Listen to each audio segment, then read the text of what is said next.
జీవితంలో నిత్యం ఇబ్బందులు ఎదుర్కొంటూ చాలా కష్టాలతో బాధపడుతున్నవారు ఈ స్తోత్రాన్ని నిత్యం పఠించినట్లయితే వారి ఇబ్బందులన్నీ తొలగిపోతాయి.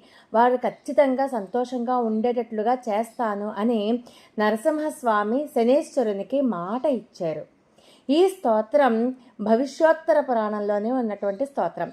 కనీసం రోజు చేయలేకపోయినా కనీసం ప్రతి శనివారం, ప్రతి మంగళవారం, స్వాతి నక్షత్రం రోజు ఈ స్తోత్రాన్ని చదువుతూ పానకాన్ని నైవేద్యంగా పెట్టినట్లయితే వారు ఆ కష్టాల నుంచి బయటపడిపోతారు.